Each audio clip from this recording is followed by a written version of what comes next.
நிச்சயதார்த்தம் நின்று போனதை நினைச்சு அந்த ஆள் வருத்தப்பட வேண்டிய அவசியமே கிடையாது.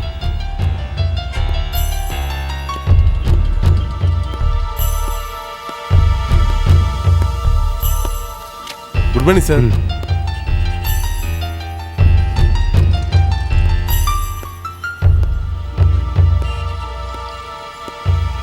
வாங்க புது மாப்பிள்ள சார். நிச்சயம் நல்லபடியா முடிஞ்சதா? என்ன சார் முகத்துல சந்தோஷத்தையே காணோம்? சார் நான் ஒரு வாரம் லீவ் வேணும்னு அப்ளை பண்ணியிருந்தேன்ல, அதை கேன்சல் பண்ணிவிடுங்க. நாளைலேருந்து நான் டியூட்டி ஜாயின் பண்ணிக்கிறேன். என்ன சார் கல்யாண வேலை செய்ய ஆள் இல்லைன்னு சொன்னீங்க, இப்போ லீவு? ஓ, வருங்கால மனைவி அனாவசியமாக லீவ் போட வேணான்னு அட்வைஸ் பண்ணிட்டாங்களா? அது சரி, கல்யாணத்துக்கு முன்னால கட்டிக்க போறவ சொல்றதெல்லாம் வேதவாக்க தான் தெரியும். கல்யாணம் ஆகி கொஞ்ச நாள் ஆகட்டும், அதுக்கப்புறம் அவ சொல்றதெல்லாம் நச்சரிப்பா. ப்ளீஸ், நீங்கள் நினைக்கிற மாதிரிலாம் அப்படி எதுவும் இல்லை. இன்னும் சொல்ல போனால் இந்த நிச்சயமே நடக்கலை. ஏன் ஏன் ஏன் ஏன் என்னாச்சு சார்? இது என்னோடய பர்சனல் விஷயம், இங்கே பேச வேணான்னு நினைக்கிறேன். என் லீவை கேன்சல் பண்ணிவிடுங்க. நாளையிலேருந்து நான் டியூட்டி ஜாயின் பண்ணிக்கிறேன். Okay, thank you.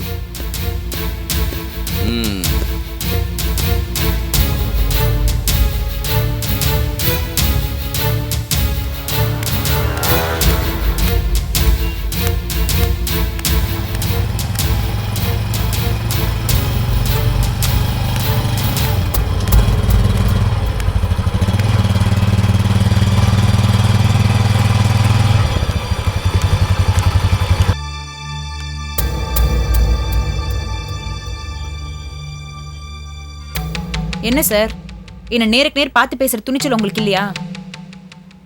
குத்தமுள்ள நெஞ்சு குறுகு இருக்குதா? நான் எந்த குத்தமும் செய்யல. அதனாலதான் பார்த்தும் பார்க்காத மாதிரி போனீங்களோ? பழசையெல்லாம் கலர வேணான்னு பார்க்குறேன். ஓ, அதுக்குள்ள எல்லாமே பழசாயிடுச்சா சார்? நீங்களும் அதை மறக்கிறது தான் நல்லது. எதை மறக்க சொல்றீங்க? அன்னைக்கு அவ்வளோ பிரச்சனை நடந்துச்சு, நீங்க பாட்டுக்கு உங்க அம்மா முந்தானே பிடிச்சிட்டு போயிட்டீங்க. பூஜா, நான் உங்க அக்காக்காக எங்கள் அம்மா கிட்ட பேசினேன், அவங்க தான் கேட்கல. ஏதோ நாங்களாம் இருந்தோமேன்றதுக்காக ஒப்புக்கு 2 வார்த்தை பேசுனீங்க. அதுக்கப்புறமா வீட்டுக்கு வந்தீங்களா? இல்ல போன்லயாவது எங்க அக்காக்கு ஆறுதலா 2 வார்த்தை சொன்னீங்களா? இல்லையே. கல்யாணம் நடக்காதுன்னு முடிவானதுக்கு அப்புறம் ஆறுதல் சொல்லி மட்டும் என்ன பிரயோஜனம்? பூஜா, இந்த பிரச்சனையில் பாதிக்கப்பட்டது உங்க அக்கா மட்டும் இல்லை, என் தங்கச்சியும் தான். உங்களுக்கு ஒரு விஷயம் தெரியுமா? அவன் மனசில் அதிகமாக ஆசையை வளர்த்துக்கிட்டு உங்கள் அண்ணனை மறக்க முடியாமல் தவிக்கிறா. அவளுக்கு யார் ஆறுதல் சொல்கிறது சொல்லுங்க? உங்க தங்கச்சி பாதிக்கப்பட்டான்றதுக்காக எங்க அக்காவும் பாதிக்கப்படணுமா? நல்லா இருக்கு சார் இது. உங்களை யாரும் பிளான் பண்ணி ஏமாத்தல, புரியுதா? எங்க அண்ணன் லவ் பண்ற விஷயமே எங்களுக்கு தெரியாது. தெரிஞ்சிருந்தா உங்க தங்கச்சி வாழ்க்கையை பாதிக்கிற மாதிரி இது எதுவுமே நடந்திருக்காது. இங்கே பாருங்க, நீங்கள் உங்கள் பக்கத்து நியாயத்தை பேசுகிற மாதிரி என்னாலையும் பேச முடியும். ஆனால் இதெல்லாம் பேசி என்ன பிரயோஜனம் சொல்லுங்க? நீங்க போலீஸ்காரர் தானே, உங்களுக்கு பிரயோஜனம் இல்லாத விஷயத்தை நீங்க செய்ய மாட்டீங்க, அப்படிதானே? Pooja, please try to understand. அன்னைக்கு நடந்தது நம்ம ஃபேமிலி மேட்டர். அதில் என் பக்கம் மேபி தப்பு இருந்திருக்கலாம். அதை வச்சு என் ப்ரொஃபஷனை கேவலப்படுத்தாதீங்க ப்ளீஸ். கண்ணுக்கு முன்னாடி தப்பு நடக்கும்போது அதை பார்த்துட்டு சும்மா போகிறவன் நான் இல்லை. அப்படின்னா அன்னைக்கு எங்கள் வீட்டில் அவ்வளோ பெரிய தகராறு நடந்தபோது பார்த்துட்டு ஏன் சார் சும்மா இருந்தீங்க? சரி, ஓகே, அன்னைக்கு உங்கள் அம்மா இருந்தாங்க, உங்களை தடுத்து நிறுத்திட்டாங்க, நீங்களும் பேசாமல் இருந்தீங்க. ஆனால் அதுக்கப்புறமா உங்கள் ஸ்டேஷனுக்கு வந்து நான் கம்ப்ளைண்ட் கொடுத்தேனே, அதுக்கு என்ன ஆக்ஷன் எடுத்தீங்க? இன்னி வரைக்கும் எங்கள் அண்ணனை பற்றி எந்த தகவலும் தெரியலையே சார். பூஜா ப்ளீஸ், நான் இப்போ தான் என்னோடய லீவை கேன்சல் பண்ணிட்டு வரேன். நாளைலேருந்து தான் டியூட்டி ஜாயின் பண்ணுறேன். அது மட்டும் இல்லை, உங்கள் அண்ணனோட கேஸை இன்ஸ்பெக்டர் தான் டீல் பண்ணுறாரு. அதுக்காக நான் கை கட்டிட்டு சும்மா இல்லை, என்னோடய பர்சனல் இன்ட்ரெஸ்ட் எடுத்து உங்கள் அண்ணனை தேடிட்டு தான் வரேன். நிஜமாவா சொல்றீங்க? இங்கே பாருங்க, பொய் சொல்ல வேண்டிய அவசியம் எனக்கு இல்லை. பூஜா, என் மேலே இருக்கிற தப்பான அபிப்பிராயத்தை மாற்றிக்கோங்க. நீங்கள் என் அண்ணனை கண்டுபிடிச்சி கொடுங்க, அதுக்கப்புறமா உங்கள் மேலே இருக்கிற அபிப்பிராயத்தை நான் மாற்றிக்க முயற்சி பண்ணுறேன். இன்னும் என் மேலே நம்பிக்கை வரல. It's all right. உங்கள் அண்ணனை எவ்வளோ சீக்கிரம் கண்டுபிடிக்க முடியுமோ அவ்வளோ சீக்கிரம் கண்டுபிடிச்சி உங்கள் கண்ணு முன்னாடி நிறுத்துறேன். அப்போ தான் நம்புவீங்க. வரேன். பூஜா, நடந்த விஷயத்துக்கெல்லாம் நான் மன்னிப்பு கேட்டேன்னு உங்கள் அக்கா கிட்ட சொல்லிடுங்க.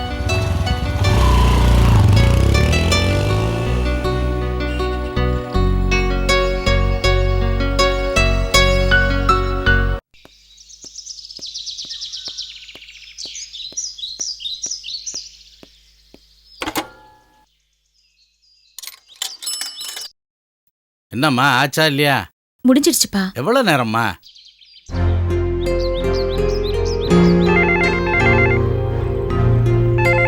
அப்பா ஆ? முடிஞ்சிடுச்சுப்பா. ஆ. ஹலோ அக்கா, நான் தான்க்கா ராஜா பேசுறேன். அக்கா, அப்பா பக்கத்துல இருக்காரா? ஹலோ. யாரும்மா போன்ல? ஹேமாப்பா. ஓ சரி, நான் மெஸ்ஸுக்கு புறப்படுறேன், அம்மாட்ட சொல்லிடு. சரி. ம். ராஜா, எப்படிடா இருக்க? எங்க இருக்க நீ? நல்லா இருக்கியா? நான் நல்லா இருக்கேன்க்கா, அங்க ஒன்றும் பிரச்சனை இல்லையே. ஏங்க எதுவும் பேச மாட்டேன்ற? அக்கா, நீயும் என் மேல கோவமா இருக்கியா? சச்சே, கோவம் இல்லடா, பயம். உனக்கு அந்த ரவுடிங்களால ஏதாவது பிரச்சனை வந்துருமோன்னு எனக்கு பயமா இருக்குடா. ராஜா, பேசாம நீ வீட்டுக்கு வந்துடுறா. இல்லக்கா, இந்த சூழ்நிலையில என்னால வர முடியாது. என்னை மன்னிச்சிடுக்கா. அக்கா, என்னால எவ்வளோ கஷ்டம். நான் உங்களுக்கு நிறைய தொந்தரவு கொடுத்துட்டேன். என்னை மன்னிச்சிடுங்கக்கா. சச்சே, அதெல்லாம் ஒண்ணு இல்லடா. உன்னை பத்தி ஒரு விவரமும் தெரியலேன்னு தான் நாங்கெல்லாம் இங்க கவலைப்பட்டுட்டு இருந்தோம். நல்ல வேளை நீயே ஃபோன் பண்ணிட்ட. அது சரி, என்கிட்ட நீ ஒரு வார்த்தை சொல்லி இருந்தா நானே உன் கல்யாணத்தை பண்ணி வச்சிருப்பேனேடா. ஏண்டா என்கிட்ட உண்மையை மறைச்ச? இல்லக்கா, நான் வேணும்ட்டு அப்படி பண்ணல. உனக்கு ஃபோன்ல சொன்னா எதுவும் புரியாதுக்கா. சரி, இப்ப நீ எங்க இருக்கேன்னு சொல்லு, நானே நேரடியா வரேன். என்னடா அப்பா கோவப்படுவாரேன்னு பயப்படுறியா? நீ ஒன்னும் கவலைப்படாத, நான் சமாளிச்சுக்கிறேன் அவரை. இல்லக்கா, இப்ப இருக்கிற சூழ்நிலையில நான் இருக்கிற இடம் தெரிஞ்சா தேவையில்லாம நிறைய பிரச்சனைங்க வரும். அப்பா அம்மா கிட்ட என்னை மன்னிச்சிட சொல்லுங்கக்கா. என்னை பத்தி கவலைப்பட வேணாம்னு சொல்லுங்கக்கா. ராஜா, இல்லடா, நான் சொல்றது கொஞ்சம் கேளு. ராஜா, ராஜா, அப்பாவை நான் சமாளிக்கிறேன். நீ எங்க இருக்கேன்னு சொல்லு. ராஜா, ஹலோ.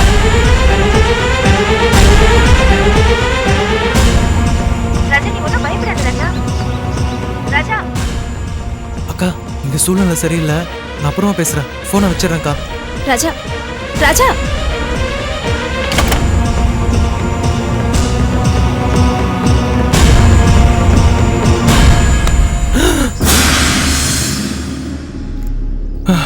என்ன ராஜா, பயந்துட்டியா? ஆ, ஆ. இது ஸ்டீஃபனோட ஏரியா. இங்க வந்து உன்னை யாரும் நெருங்க முடியாது. வா போலாம்.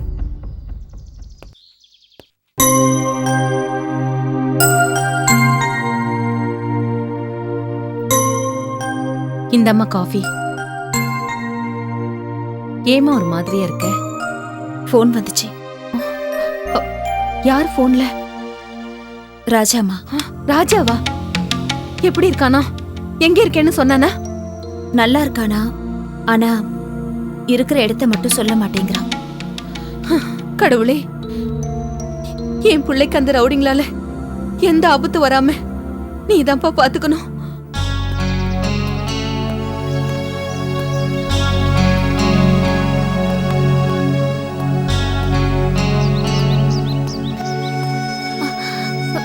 அண்ணா, உங்களை தேடி எங்க அப்பாவோட ஆளுங்க இங்க வரல இல்லையா? அப்ப அவங்க எங்களை பார்த்துட்டு எல்லாருக்குமே ஆபத்து தானே? கவலைப்படாத, அப்படி யாரும் இங்க வரமாட்டாங்க. ஃபோன் பண்ணி நான் எங்க இருக்குன்னு கேட்டுக்கிட்டு அப்புறம் தான் வருவாங்க. இருந்தாலும் உங்க வீட்டுக்கு வர்றப்ப எங்களுக்கு பயமா தான் இருந்தது. ஆமா, ஒவ்வொரு தடையும் வெளியில போயிட்டு வீட்டுக்கு வரும்போது யாராச்சும் பாத்துருவாங்களோன்னு திக்கு திக்குன்னு இருக்கு. வீட்டு சாவி உங்ககிட்ட ஒண்ணு இருக்கு, என்கிட்ட ஒண்ணு இருக்கு. நம்மளை தவிர வேற யார் வர போறா? நீங்க வரும்போது உங்க கூட யாராவது வந்துட்டா? நான் யாரையும் வரவிட மாட்டேன். அதையும் மீறி என் கூட யாராவது வந்துட்டா அந்த ஜன்னல் கதவை திறந்து வைக்கிறேன். அதை பார்த்துட்டு ஏதோ பிரச்சனைன்னு புரிஞ்சுக்கிட்டு ஒதுங்கி போயிடுங்க. சரி,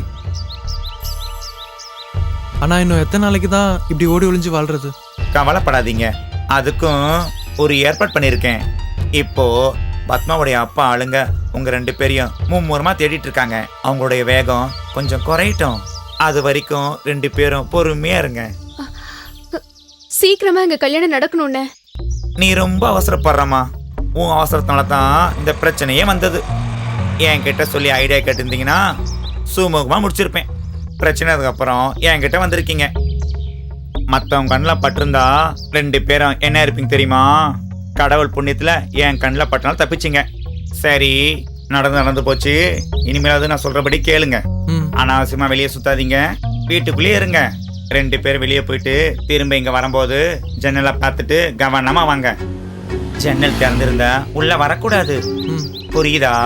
மறக்கக்கூடாது. சரிண்ணா. இதோ பாருங்க, தைரியமா இருங்க, ஒன்றும் ஆயிடாது. உங்க அப்பா தேடிட்டு இருப்பாரு. நானும் போய் உங்களை தேட்டு இந்த மாதிரி நடிச்சுட்டு வந்துடுறேன். சரியா? பார்த்துக்கோ. என்ன பிள்ளைங்களோ, எல்லாத்துக்கும் அவசரம் தான்.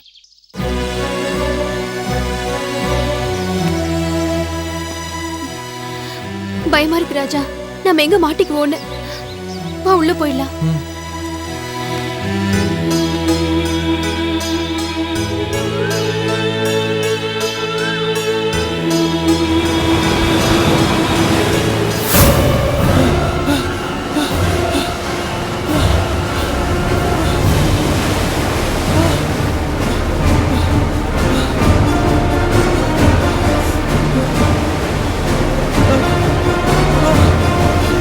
ஐயோ!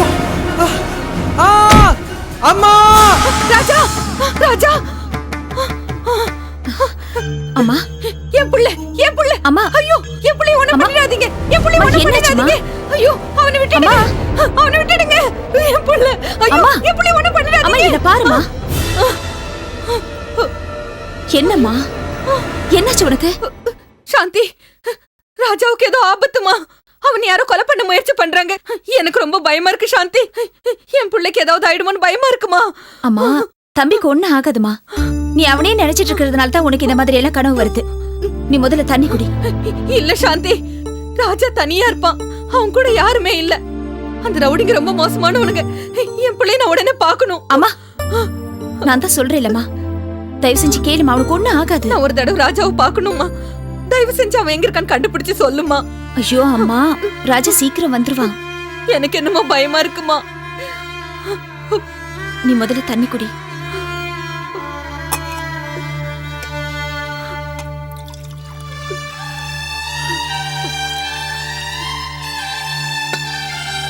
இந்தா.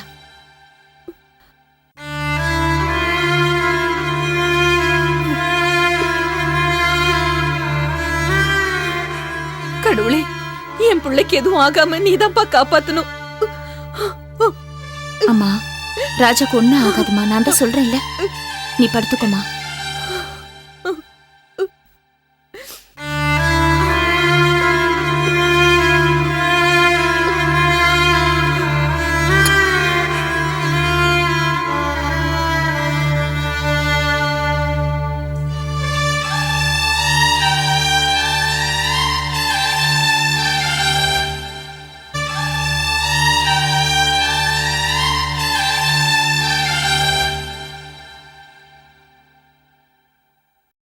என்னாச்சு? அது ஒன்னும் இல்லப்பா. அம்மா ராஜாவை பத்தி ஏதோ கனவு கண்டிருக்காங்க. இல்ல, அது கனவு இல்லம்மா. அவன் மேல அவ வச்சிருந்த பாசத்துக்கு அவன் கொடுத்த பரிசு.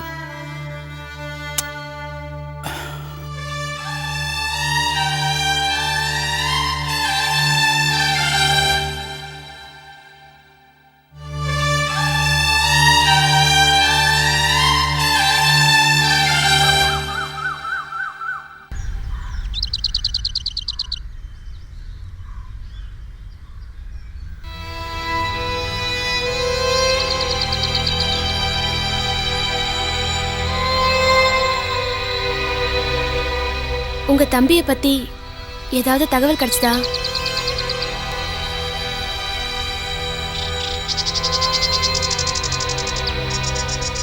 வா பேசலாம்.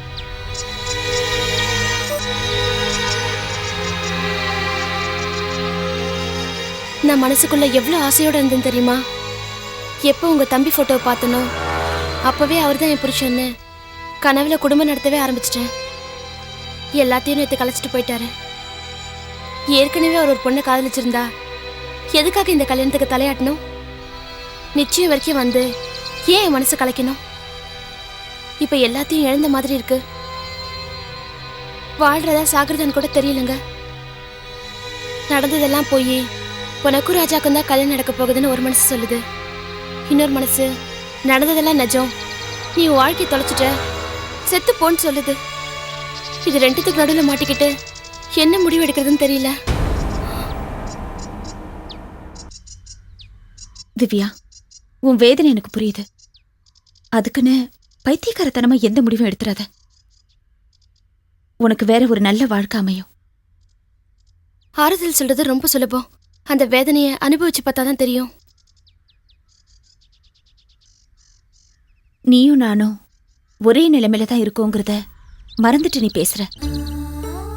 நின்னு போனது உன் கல்யாணம் மட்டும் இல்ல, ஏன் கல்யாணமும் தான். நாம விரும்பின மாதிரி தான் வாழ்க்கை அமையணும்னு நாம யாரையும் கட்டாயப்படுத்த முடியாது.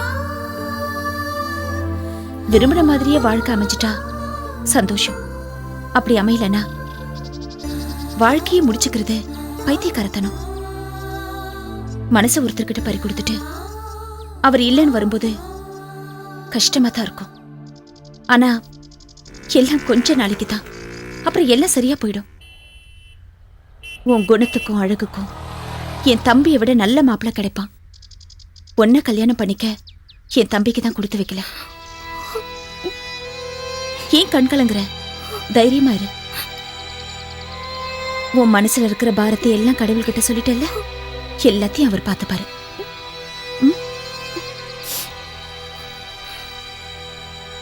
உங்க கூட பேசினதுல மனசு கொஞ்சம் லேசான மாதிரி இருக்கு. நான் வரேன்.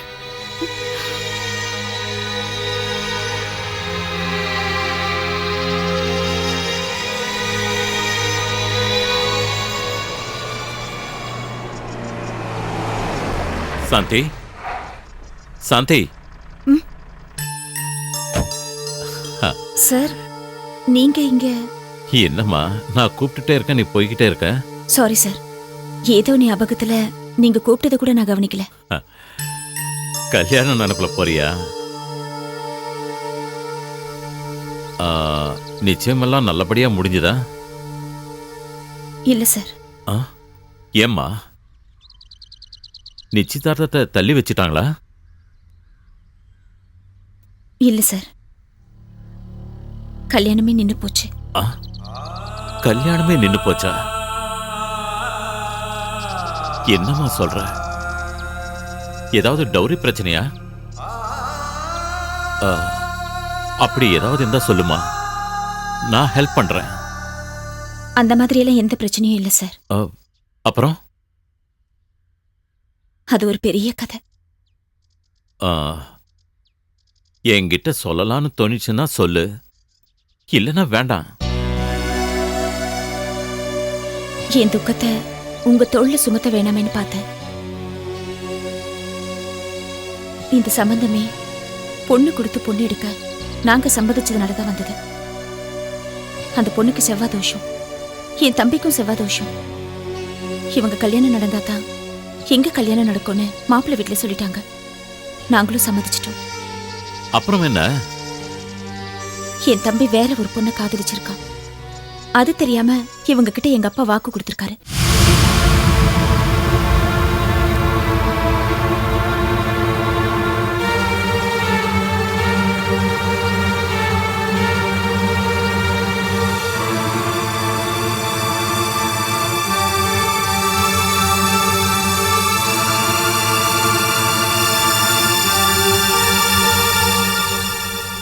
உன் கல்யாணத்தையாவது அவங்க நடத்தி வச்சிருக்கலாமேம்மா. அவங்க எப்படி சார் ஒத்துப்பாங்க? விடுங்க சார். இப்ப என் கல்யாணத்தை பத்தி நான் கவலைப்படல. என் தம்பி எங்க இருக்கானே தெரியல. அதான் எனக்கு ரொம்ப பெரிய கவலையா இருக்கு. உன் வாழ்க்கை பத்தி கொஞ்சம் கூட கவலைப்படாம உன் தம்பி இப்படி ஒரு காரியம் பண்ணிருக்கான், அவனுக்காக பரிதாபப்படுறியேம்மா. தப்பு எங்க மேலேயும் இருக்கு சார். ஆரம்பத்துல இருந்தே அவன் இந்த கல்யாணம் வேணும்னு தான் சொல்லிட்டு இருந்தான். நாங்க தான் அதை பெருசா எடுத்துக்கல. எது எப்படியோ என் தம்பிக்கு எந்த ஆபத்தும் வந்துடக்கூடாது. அதான் கடவுள்கிட்ட என் கோரிக்கையை வச்சுட்டு போறேன். உன் கல்யாணத்தை பத்தி நீ யோசிக்கவே இல்லையா? எதுவும் நம்ம கையில இல்ல சார். கிடைக்கிற வாழ்க்கை எதுவா இருந்தாலும் அதை சந்தோஷமா ஏத்துக்கணும். அப்போ நான் கிளம்புறேன் சார். சரிம்மா, போயிட்டு வா.